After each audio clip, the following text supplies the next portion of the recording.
चुनाव प्रचार में सभी स्टार प्रचारक खूब बहा रहे पसीना। असम के मुख्यमंत्री डॉक्टर हेमंत बिस्वा शर्मा, सीएम चंपई सोरेन और राजद नेता तेजस्वी यादव की चुनावी सभा।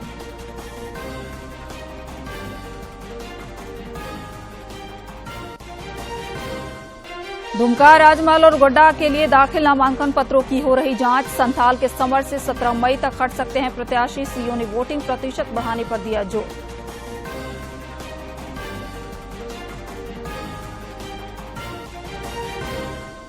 मंत्री आलमगीर आलम से आज भी ईडी करेगी पूछताछ। टेंडर कमीशन घोटाला और नकदी बरामदगी के सवालों से घिरे मामले में खुद को बताया अनजान।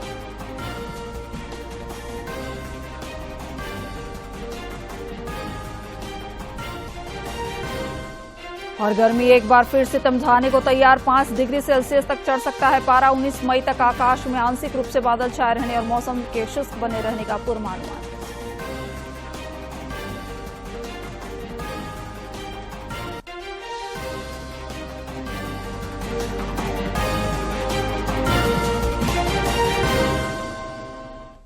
नमस्कार, खबरें झारखंड में आपका स्वागत है। मैं हूं आपके साथ प्रियंका मिश्रा और अब समाचार विस्तार से।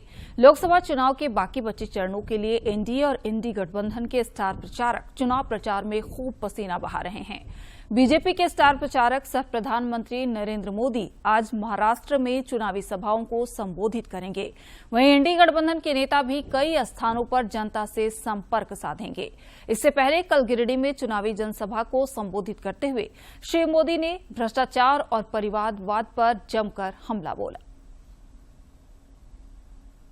मैंने लाल किले से कहा था और मैंने डंके की चोट पे कहा हुआ है, छुपा करके नहीं कर रहा हूं। मैंने कहा था मैं भारत को भ्रष्टाचार, परिवारवाद और तुष्टीकरण से मुक्त होना के लिए अपना जीवन खपा दूंगा। जेएमएम, कांग्रेस, लेफ्ट, इंडी गठबंधन इन सारी बुराइयों का सबसे बड़ा मॉडल है। मैं चोरों को नींद से सोने नहीं दूंगा। मैं उनकी नींद तो उड़ा दूंगा, उनके खजाने भी खाली करके रखूंगा। ये पैसे आपके हैं, इन पैसों के मालिक आप हैं। कोई चोरी लूट नहीं कर सकता है। लोकसभा चुनाव को लेकर राज्य में प्रचार का शोर लगातार बढ़ता जा रहा है। प्रत्याशियों के अलावा सभी दलों के शीर्ष नेता लगातार चुनावी सभाओं के जरिए उम्मीदवारों के समर्थन में वोट मांग रहे हैं। प्रधानमंत्री नरेंद्र मोदी संसदीय चुनाव में प्रचार के सिलसिले में 19 मई को पूर्वी सिंहभूम के घाटशिला आ सकते हैं। यहां वो बीजेपी प्रत्याशी विद्युत वरण महतो के पक्ष में चुनावी जनसभा को संबोधित करेंगे। इधर असम के मुख्यमंत्री सह बीजेपी के स्टार प्रचारक डॉक्टर हेमंत बिस्वा शर्मा आज गिरिडीह समेत राज्य में कई जगहों पर चुनाव प्रचार करेंगे। इधर दिल्ली के मुख्यमंत्री सह आम आदमी पार्टी के नेता अरविंद केजरीवाल भी कल जमशेदपुर में झामुमो उम्मीदवार समीर मोहंती के लिए प्रचार करेंगे। कांग्रेस महासचिव प्रियंका गांधी के भी 18 मई के बाद प्रचार के सिलसिले में झारखंड आने की संभावना है। मुख्यमंत्री चंपई सोरेन और राजद नेता तेजस्वी यादव की भी गिरिडीह में सभा प्रस्तावित है। राजद नेता तेजस्वी यादव की चतरा में भी जनसभा होगी। लोकसभा चुनाव के सिलसिले में दुमका, राजमहल और गोड्डा के लिए दाखिल नामांकन पत्रों की जांच आज हो रही है। भारत निर्वाचन आयोग द्वारा तय कार्यक्रमों के अनुसार संथाल के समर से उम्मीदवार 17 मई तक हट सकते हैं। इन तीनों संसदीय क्षेत्रों में 7वें और आखिरी चरण में 1 जून को मतदान होगा, जबकि देश के अन्य लोकसभा सीटों के साथ ही यहां भी 4 जून को मतगणना होगी। राज्य के मुख्य निर्वाचन पदाधिकारी के रवि कुमार ने चुनाव कार्य में लगे अधिकारियों और कर्मचारियों को लोकसभा चुनाव के बाकी बचे चरणों की बेहतर तैयारी करने का निर्देश दिया। उन्होंने कहा कि सभी मतदाता तक वोटर्स इन्फॉर्मेशन स्लिप का वितरण करने, शहरी निकाय के मतदान केंद्रों पर अच्छे मतदान के लिए नगर निकाय के पदाधिकारियों को मतदान केंद्रों के साथ टैग करने और मतदाताओं के परिवारजनों को एकजुट करने को कहा। श्री कुमार ने कहा कि बीएलओ और सुपरवाइजर घर घर जाएं और मतदाताओं के बीच वितरण किए जा रहे मतदाता पर्ची की मॉनिटरिंग करें। उन्होंने शारीरिक रूप से कमजोर मतदाताओं को मतदान केंद्र तक पहुंचाने में गति लाने का भी निर्देश दिया। किसी जगह पर किसी बूथ पर कोई भी इंसिडेंट नहीं। फिर अभी वो नॉमिनेशन का देख लेंगे फेज 7 का। अभी नॉमिनेशन में राजमार्ग फेज 7 का लास्ट डे ऑफ नॉमिनेशन है। आपका राजमार्ग में 14 नॉमिनेशन हुई थी, उसमें 7 कैंडिडेट है, मिलाकर टोटल 17 कैंडिडेट हुआ। दुमका में आज 38 नॉमिनेशन हुआ, टोटल मिलाकर अभी 62 नॉमिनेशन हुआ, उसमें 12 कैंडिडेट है। अभी दुमका में 22 कैंडिडेट है। गोड्डा में अभी 28 नॉमिनेशन हुआ, मिलाकर 57 नॉमिनेशन अभी तक, उसमें 13 कैंडिडेट, टोटल 28 कैंडिडेट हुआ। आज नॉमिनेशन का अंतिम दिन है, इसलिए अभी नॉमिनेशन प्रोसेस अभी कंप्लीट किया जा रहा है। अभी राजमार्ग में अभी तक 17 कैंडिडेट नॉमिनेशन फाइल किए, दुमका में अभी तक 22 कैंडिडेट नॉमिनेशन फाइल किया, गोड्डा में अभी तक 29 नॉमिनेशन। लोकसभा चुनाव के छठे चरण में 25 मई को रांची संसदीय क्षेत्र में मतदान होना है। मतदान को लेकर सभी आवश्यक तैयारियों की कल जिला निर्वाचन पदाधिकारी राहुल कुमार सिन्हा ने समीक्षा की। रांची के जिला निर्वाचन पदाधिकारी सह उपायुक्त राहुल कुमार सिन्हा ने 25 मई को होने वाले मतदान को लेकर तैयारियों की समीक्षा की।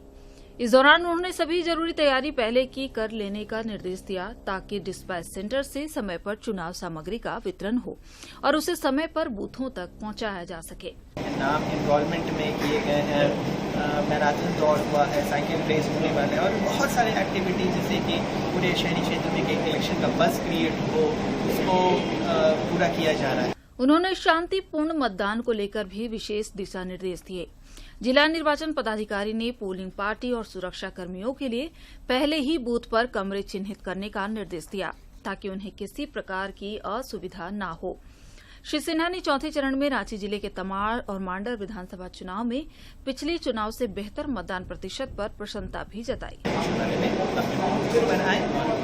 घर के सभी संख्या संपत्ति नाते रिश्तेदार उसी को लेकर और एक वोटर गाइड भी के द्वारा सभी वोटर्स को डिस्ट्रीब्यूट किया जा रहा है जिसमें किस प्रकार। उधर रांची संसदीय क्षेत्र के सामान्य प्रेक्षक डीएस रमेश, पुलिस प्रेक्षक डॉक्टर जालिंदर डी सुबेकर और व्यय प्रेक्षक वीरेंद्र कुमार सिंह की अध्यक्षता में भी समीक्षात्मक बैठक हुई।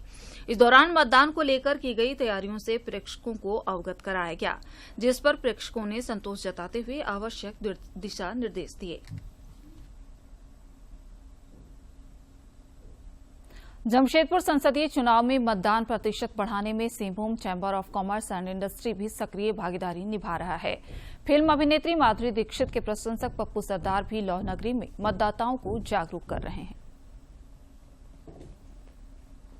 आगामी लोकसभा चुनाव के आलोक में Singhbhum chamber of commerce and industry के द्वारा वृहद रूप से मतदाता जागरूकता अभियान चलाया जा रहा है।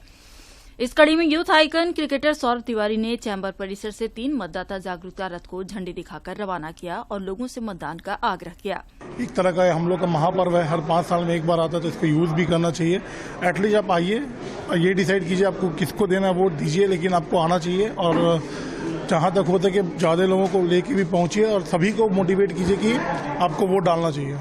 चैंबर परिसर से रवाना हुए ये जागरूकता रथ जमशेदपुर के विभिन्न बाजारों में जाकर लोगों को मतदान के लिए जागरूक और प्रेरित करेंगे। Singhbhum chamber of commerce and industry के अध्यक्ष विनय आनंद मुनका ने कहा कि लोकतंत्र के इस महापर्व में जमशेदपुर के सभी व्यापारी एवं उद्यमी अपने परिवार, मित्रों और कर्मचारियों के संग मतदान करने को तैयार हैं। हम लोगों का अपना कर्तव्य, हम लोगों का अपना प्रयास है कि हम ये सुनिश्चित करें कि आगामी लोकसभा चुनाव जो 25 तारीख शनिवार को जमशेदपुर में होना निश्चित है, उसमें अधिक से अधिक मतदान हो। इधर जमशेदपुर में फिल्म अभिनेत्री माधुरी दीक्षित के प्रशंसक पप्पू सरदार ने उनका जन्मदिन मतदाता जागरूकता संदेश के साथ साक्षी में धूमधाम से मनाया। इस दौरान बैनर, पोस्टर सहित अन्य माध्यमों से लोगों को मताधिकार के उपयोग के लिए प्रेरित किया। दुकानों में लगे मतदाता जागरूकता संदेश पोस्टरों के साथ सेल्फी लेने के लिए लोग, खासकर महिलाओं एवं युवतियों की होड़ लगी रही। देश का त्योहार है, देश का गर्व है, तो आप लोग अपने देश के गर्व को मान और सम्मान बढ़ाएं। और हमारे भाई जितने भी हैं सब बॉलीवुड के अभिनेत्री माधुरी दीक्षित को चाहते हैं और ये भी जानते हैं कि उसका बर्थडे पप्पू भाई मनाते हैं। तो मैं भी लोगों से गुजारिश करता हूं कि वो अधिक से अधिक मतदान दें, आगे आए। लोकसभा चुनाव को लेकर लौह नगरी में विभिन्न जागरूकता अभियानों के माध्यम से पिछले कई दिनों से वोटरों को जागरूक किया जा रहा है। अब इन अभियानों के फलाफल के तौर पर जमशेदपुर संसदीय चुनाव में 25 मई को इस बार रिकॉर्ड मतदान की उम्मीद की जा रही है। जमशेदपुर से राजेश कुमार लालदास की रिपोर्ट।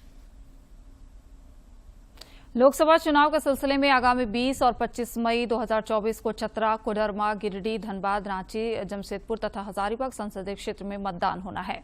इससे संबंधित जिले के मतदान कार्य में लगे मतदान कर्मियों, पदाधिकारियों, सेक्टर पदाधिकारियों और पुलिस के जवानों, केंद्रीय औद्योगिक सुरक्षा बल के जवानों ने कल पोस्टल बैलेट के माध्यम से बोकारो में बनाए गए सुविधा केंद्र में अपने मताधिकार का इस्तेमाल किया। कोडरमा में लोकसभा चुनाव को लेकर 20 मई को मतदान होगा। बच्चे भी इस खास दिवस पर लोगों से मतदान की अपील कर रहे हैं। दोस्तों, दुनिया का सबसे बड़ा लोकतंत्र एक बार फिर अपने लिए एक नई सरकार चुनेगा। हर नागरिक को इसका एक हिस्सा बनने का मौका मिलेगा। हम अक्सर ये भूल जाते हैं कि इस वोट के अधिकार को हम तक पहुंचाने के लिए हमारे पूर्वजों ने कितनी बड़ी कुर्बानियां दी। तो आइए उन्हें याद करके आज हम ये शपथ लें कि हम अपना वोट जरूर डालेंगे। अपने देश के लिए अपनी ये अहम जिम्मेदारी हम जरूर लेंगे। जय हिंद। धनबाद के जिला निर्वाचन पदाधिकारी सह उपायुक्त ने एसएसएनएलटी महिला विद्यालय तथा पीके रॉय मेमोरियल कॉलेज में मतदान कर्मियों को दिए जा रहे प्रशिक्षण का निरीक्षण किया। इस दौरान उन्होंने सभी कर्मियों को त्रुटि रहित चुनाव संपन्न कराने की हिदायत भी दी।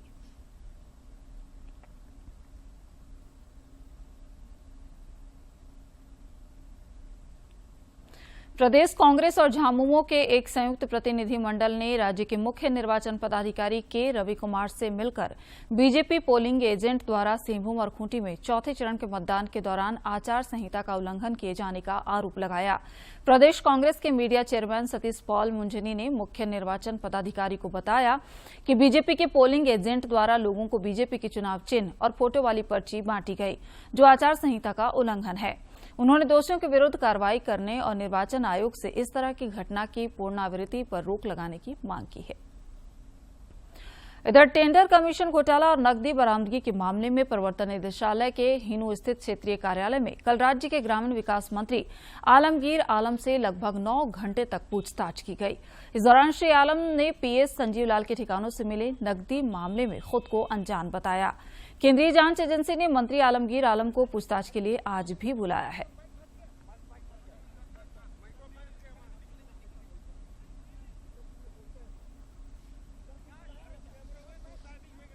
भारत और ईरान ने संयुक्त रूप से चाबहार बंदरगाह के विकास और प्रबंधन के लिए 10 साल का समझौता किया, जो रणनीतिक और आर्थिक सहयोग को नए स्तर पर लाने का कार्य करेगा।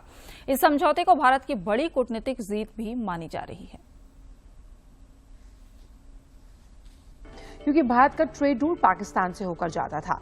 दूसरी वजह है कि भारत का मिडिल ईस्ट देशों के साथ संबंध गहरा होना। तमाम सेंट्रल एशियन देश जो हैं उनका अगर आप उनके साथ अच्छे रिश्ते रखते हैं तो मिडिल ईस्ट के साथ आपके रिश्ते बेहद अहम हो जाते हैं। और इसलिए भी महत्वपूर्ण है क्योंकि चीन मिडिल ईस्ट में अपना कूटनीतिक रोल बढ़ा रहा है। भारत भी इस क्षेत्र में अपना प्रभाव बढ़ाना चाहता है।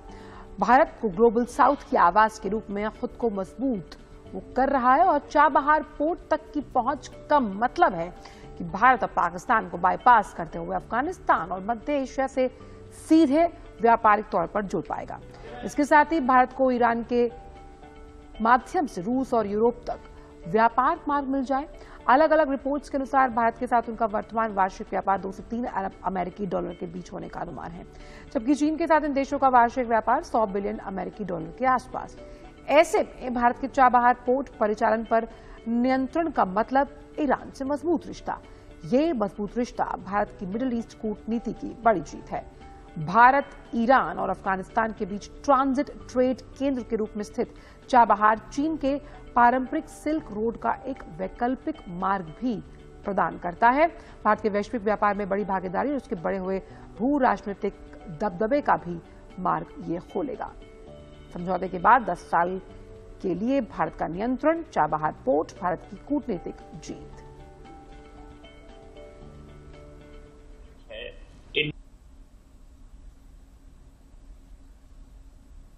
सरायकेला खरसावां जिले के गम्हरिया थाना क्षेत्र अंतर्गत टाटा स्टील गम्हरिया प्लांट के डंपिंग यार्ड में 2 लोगों की हत्या कर दी गई। मृतकों में एक लोडर वाहन चालक है, जबकि कंपनी में गलत नीयत से प्रवेश करते एक अन्य व्यक्ति की हत्या कंपनी में तैनात सुरक्षा कर्मियों ने कथित तौर पर गोली मारकर कर दी। इधर कंपनी अधिकारियों ने कुछ अधिक जानकारी नहीं दी है और बताया कि पुलिस को सूचित किया गया है। तो एक जो है उसमें लग रहा है, हमने गम्हरिया थाना इंचार्ज को बुलाया है, वो आए हैं और पुलिस अपना काम कर रही है। उसको जो होगा उसके बाद ही हम लोग बता सकते हैं। पहचान तो अभी डिटेल में हमारा कॉन्ट्रैक्टर का कोई एम्प्लॉई है। क्या नाम है? मेरा नाम राजेश राजन है। कौन सा ये पड़ेगा सर? ये कंपनी का नाम क्या है? कंपनी का नाम है टाटा स्टील। जियो पार्क की संभावनाओं को तलाशने और लकड़ी के जीवाश्म के संरक्षण के प्रति लोगों को जागरूक करने के लिए Birbal Sahni institute of palaeo sciences के centre for promotion of geo heritage and geo tourism की टीम ने साहिबगंज जिले के मंडरो प्रखंड क्षेत्र से वनस्पति जीवाश्म क्षेत्र का दौरा किया। साहिबगंज अंतर्गत मंडरो फॉसिल्स पार्क के भ्रमण के क्रम में बिरबल साहनी इंस्टीट्यूट की टीम ने ग्रामीणों के साथ बातचीत कर उन्हें आसपास के क्षेत्रों में पाए जाने वाले लकड़ी के जीवाश्म के संरक्षण के लिए जागरूक किया। इस टीम में राजमहल मॉडल डिग्री कॉलेज के प्राचार्य भी शामिल थे। और अपर गोंडवाना का जो है टिलोफाइलम फ्लोरा, वो आपको इस जगह तारा जैसा जगह में आसपास में फॉसिल वुड की तरह मिलते हैं। और यहाँ लावा 17 बार आया है और उसी लावा के साथ ही ये फॉसिल वुड प्रिजर्व हुए हैं। इसको इसलिए बोलते हैं इंटरट्रैपियन बेड्स, और ये बहुत ही इम्पोर्टेंट है। टीम में शामिल BSIP के निदेशक प्रोफेसर MG ठक्कर ने कहा कि इस इलाके में जियो पार्क के क्षेत्र में अपार संभावनाएं हैं, जिस दिशा में पहल की जरूरत है। उन्होंने कहा कि जीवाश्म लकड़ियों का विरासत मूल्य है और उनके समुचित संरक्षण करने की आवश्यकता है। वहाँ पर उसको ट्रेनिंग दिया जाए, ताकि अभी हम लोग केवल फॉसिल को पहचान रहे हैं, उसकी महत्ता क्या है वो हमारे स्टूडेंट्स नहीं जान पा रहे हैं, यहाँ के लोग नहीं जान पा रहे हैं। CPGG के संयोजक वरिष्ठ वैज्ञानिक डॉक्टर शिल्पा पांडे और गोंडवाना जीवाश्मों पर काम कर रहे वरिष्ठ वैज्ञानिक डॉक्टर सुरेश कुमार पिल्लई ने भी मंडरो जीवाश्म पार्क का दौरा कर अपने अनुभव और ज्ञान को साझा किया। पूरे वर्ल्ड में जो गोंडवाना फॉसिल का जो पीरियड माना जाता है, वो सिर्फ इस जगह से इसका नामकरण हो। कहने का तात्पर्य कि हमारी जो टीम है आने वाले टाइम में सबसे पहले सहृदय धन्यवाद देती है और आने वाले टाइम में हम उनके साथ हाथ मिलाकर स्पेशली झारखंड फॉरेस्ट डिपार्टमेंट और झारखंड गवर्नमेंट को धन्यवाद देते हैं। गौरतलब है कि झारखंड का मंडरो क्षेत्र गोंडवाना पौधे के जीवाश्म अध्ययन का मुख्य क्षेत्र है। यहाँ शोधकर्ताओं ने साल 1850 में 150 से 170 मिलियन वर्ष पुराने पौधे के जीवाश्म पाए थे। अब इस वनस्पति जीवाश्म क्षेत्र का 3 चरणों में विकास की योजना है। साहिबगंज से संजय गुप्ता की रिपोर्ट। और अब देखते हैं फटाफट अंदाज में जिलों की खबरें।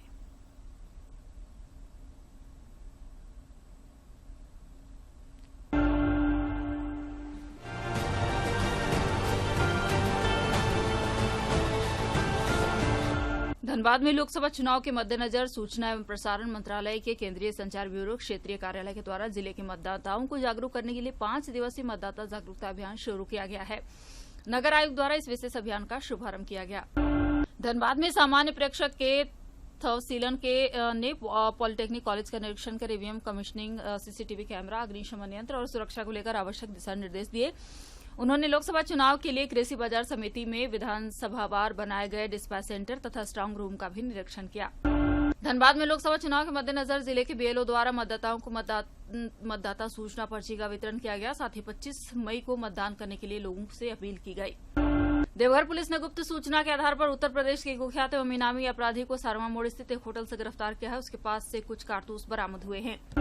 देवघर उपायुक्त ने जिला अंतर्गत सारठ प्रखंड के चित्रा कोलियरी अंतर्गत खनन क्षेत्रों का निरीक्षण किया। इस दौरान उपायुक्त ने महाप्रबंधक को निर्देशित किया कि कोलियरी क्षेत्र में वैसी जगहों पर जहां खनन का कार्य समाप्त हो गया है उसे भरकर उन क्षेत्रों में वृक्षारोपण का कार्य कराया जाए। उन गड्ढों को तालाब के रूप में परिवर्तित किया जाए ताकि आसपास के किसानों को सिंचाई में फायदा मिले। देवघर उपायुक्त ने लोकसभा चुनाव के सफल संचालन को लेकर पालो जोरी तथा सारठ प्रखंड अंतर्गत विभिन्न बूथों का निरीक्षण कर विधि व्यवस्था को लेकर संबंधित अधिकारियों को आवश्यक दिशा निर्देश दिया। इसके अलावा निरीक्षण के क्रम में उन्होंने मतदाताओं से संवाद करते हुए अधिक से अधिक मतदान के लिए प्रेरित किया। साहिबगंज में लोकसभा चुनाव के मद्देनजर मतदान प्रतिशत बढ़ाने के लिए लगातार पहल हो रहे हैं। जिले के मंडरों प्रखंड में पंचायत स्तर पर मतदाता जागरूकता अभियान चलाया गया और लोगों को वोटिंग के लिए प्रेरित किया गया। इस दौरान स्थानीय लोगों ने मतदाता शपथ भी ली। कोडरमा में लोकतंत्र के महापर्व में सभी मतदाता बढ़ चढ़कर हिस्सा ले रहे हैं। सुनिश्चित करने के उद्देश्य से फ्यूचर वोटर्स तथा विद्यार्थियों द्वारा घर घर जाकर मतदाताओं को हस्त निर्मित निमंत्रण पत्र देकर 20 मई को 100% मतदान करने हेतु प्रेरित किया जा रहा है। बोकारो उपायुक्त ने मतदान कर्मियों के पोस्टल बैलेट से मतदान के लिए स्थापित विभिन्न सुविधा केंद्रों में मतदान कार्य का जायजा लिया और जरूरी दिशा निर्देश भी दिए। उन्होंने लोगों से लोकसभा चुनाव में 25 मई को मतदान का भी आग्रह किया। लातेहार में स्वीप के तहत समावेशी चुनाव प्रक्रिया में सबकी भागीदारी सुनिश्चित करने के उद्देश्य से बरवाडीह प्रखंड अंतर्गत सुदूरवर्ती क्षेत्रों में ढोल और मांदर बजाकर ग्रामीण मतदाताओं को मतदान के महत्व के प्रति जागरूक किया। पूर्वी सिंहभूम में सामान्य प्रेक्षक ने कोऑपरेटिव कॉलेज में ईवीएम एवं वीवीपैट के कमीशनिंग कार्य का निरीक्षण किया। उन्होंने निर्वाचन आयोग के दिशा निर्देशानुसार गोपनीयता बनाए रखते हुए कमीशनिंग का कार्य संपादित किए जाने की हिदायत दी। जमशेदपुर संसदीय निर्वाचन क्षेत्र में होम वोटिंग प्रक्रिया शुरू हो गई। निर्वाचन क्षेत्र में 226 मतदाताओं ने होम वोटिंग हेतु आवेदन किया था। सभी 6 विधानसभा क्षेत्र के 85 वर्ष से अधिक आयु के बुजुर्ग एवं कम से कम 40% दिव्यांगता वाले मतदाताओं को प्रथम चरण में 19 मई तक एवं दूसरे चरण में 21 से 22 मई तक होम वोटिंग माध्यम से पोस्टल बैलेट द्वारा मतदान कराया जाएगा। रांची में कोतवाली डीएसपी की रिपोर्ट पर शहर के 2 शातिर अपराधियों को जिला बदर का आदेश जारी कर दिया गया है। ये दोनों जिला बदर अपराधी अगले 6 महीने तक रांची से बाहर रहेंगे। अन्य कई अपराधियों के भी जिला बदर करने की योजना है। जामताड़ा जिले में जुलाई से सितंबर माह तक अभियान चलाकर पात्र लोगों को बीसीजी का टीका लगाया जाएगा। परियोजना निदेशक जुगनू मींज की अध्यक्षता में आयोजित बैठक में अभियान को सफल बनाने को लेकर चर्चा की गई। परियोजना निदेशक ने बताया कि इस अभियान के दौरान वैसे सभी व्यक्तियों को टीका लगाया जाएगा जो पूर्व में टीबी से ग्रसित हुए हों। साथ ही कुछ विशेष वर्ग के मरीजों को भी बीसीजी का टीका लगाया जाएगा। झारखंड छात्र मोर्चा ने रांची विश्वविद्यालय के कुलपति डॉक्टर अजित कुमार सिन्हा को ज्ञापन सौंपकर राज्य में मतदान तिथियों पर परीक्षा नहीं लेने का आग्रह किया ताकि विद्यार्थी वोटिंग की प्रक्रिया में शामिल हो सके। प्रतिनिधिमंडल ने कहा कि लोकतंत्र के महापर्व में छात्रों की भागीदारी सुनिश्चित करने के लिए मोर्चा प्रतिबद्ध है। कोडरमा स्थित पॉलिटेक्निक कॉलेज परिसर में बनाए गए पोस्टल बैलेट सेंटर में कई पदाधिकारी, बीएलओ तथा कर्मियों ने अपने मताधिकार का प्रयोग किया। इस दौरान उन्होंने अन्य मतदाताओं से 20 मई को मतदान करने की अपील की।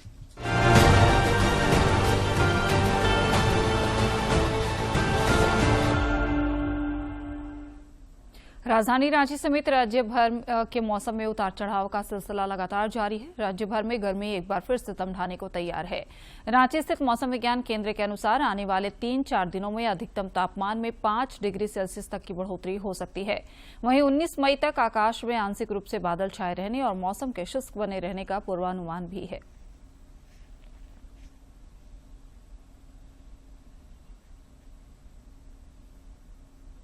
भारतीय अर्थव्यवस्था लगातार मजबूत होती नजर आ रही है। ग्लोबल रेटिंग एजेंसी मूडीज के जारी ताजा आंकड़ों में भारतीय अर्थव्यवस्था में मजबूती दिख रही है।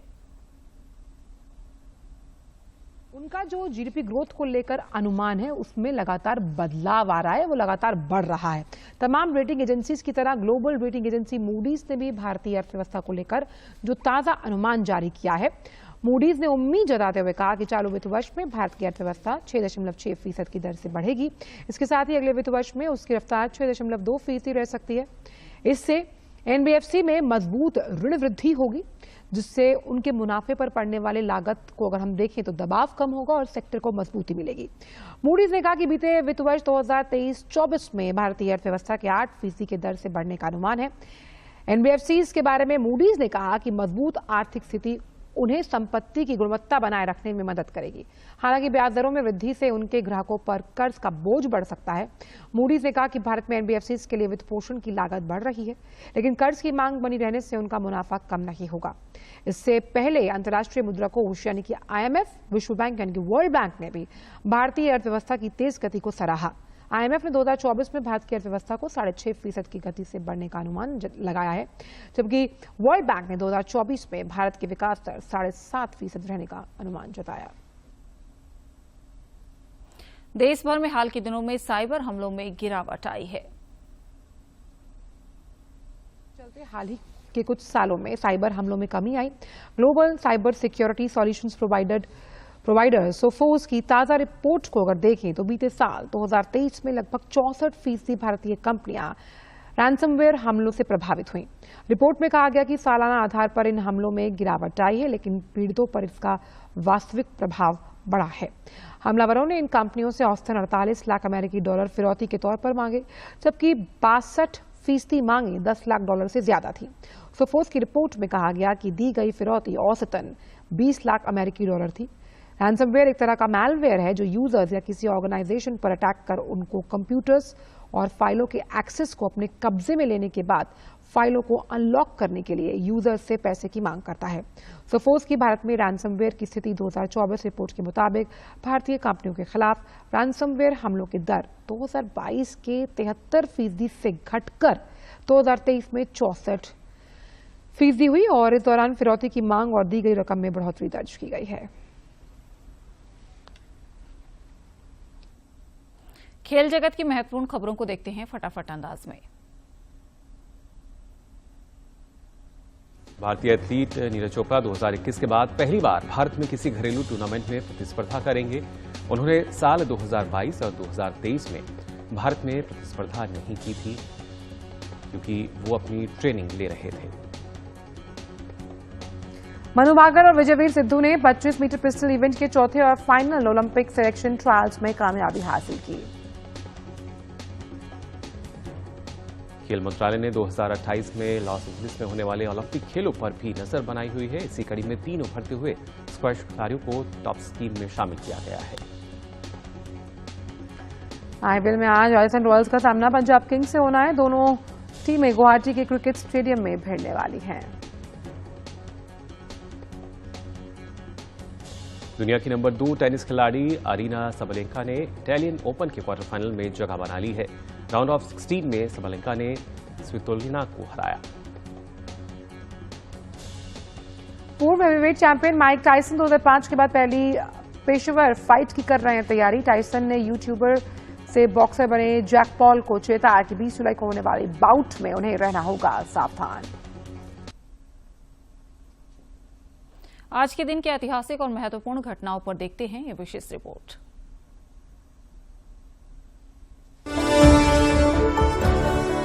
पंद्रह मई साल 1907 को क्रांतिकारी सुखदेव थापर का जन्म पंजाब प्रांत के लुधियाना में हुआ। देश की स्वतंत्रता में अमर शहीद सुखदेव का बलिदान अविस्मरणीय है। साल 1928 में साइमन कमीशन के विरोध में लाला लाजपत राय के नेतृत्व में शांतिपूर्ण तरीके से विरोध प्रदर्शन हुआ, जिसमें अंग्रेज अधीक्षक सैंडर्स के आदेश पर हुए लाठीचार्ज में लाला लाजपत राय बुरी तरह से घायल हुए और बाद में उनकी मृत्यु हो गई। सुखदेव ने भगत सिंह, राजगुरु, चंद्रशेखर आजाद और अन्य क्रांतिकारी साथियों के साथ मिलकर सैंडर्स को गोली मारकर लाला जी की मौत का बदला लिया। बाद में सुखदेव सहित अन्य क्रांतिकारियों पर सैंडर्स की हत्या का मुकदमा चला और अंत में भगत सिंह, सुखदेव और राजगुरु को फांसी की सजा सुनाई गई। 23 मार्च 1931 को क्रांति के सर्वोच्च शिखर पर पहुंचकर ये महान क्रांतिकारी आजादी के लिए हंसते हंसते फांसी के फंदों को चूमकर अमर हो गए। 15 मई साल 1952 को गणेश वासुदेव मावलंकर स्वतंत्र भारत की पहली लोकसभा के अध्यक्ष बने। देश के पहले प्रधानमंत्री जवाहरलाल नेहरू ने लोकसभा अध्यक्ष के रूप में चुने जाने के लिए जीवी मावलंकर के नाम का प्रस्ताव रखा। इस प्रकार मावलंकर देश के पहले लोकसभा अध्यक्ष बने। साल 1888 को गुजरात के बड़ौदा में जन्मे मावलंकर एक स्वतंत्रता सेनानी थे। वे 26 नवंबर साल 1949 को अस्थायी संसद के अध्यक्ष भी रहे। मावलंकर की कार्यप्रणाली ने भारत की संसदीय संस्थाओं को सर्वाधिक प्रभावित किया। उन्हें लोकसभा के जनक की उपाधि से भी सम्मानित किया गया। अंत में मुख्य समाचार एक बार फिर।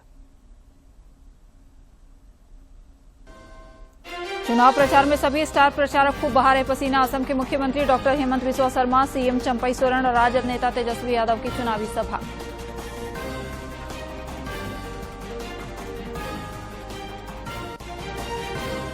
दुमका, राजमहल और गोड्डा के लिए दाखिल नामांकन पत्रों की हो रही जांच। संथाल के समर से 17 मई तक हट सकते हैं प्रत्याशी। सीओ ने वोटिंग प्रतिशत बढ़ाने पर दिया जोर।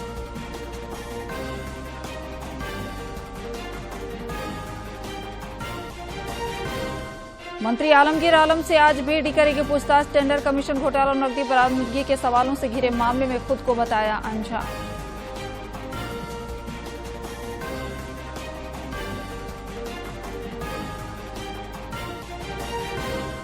और गर्मी एक बार फिर सितम ढाने को तैयार।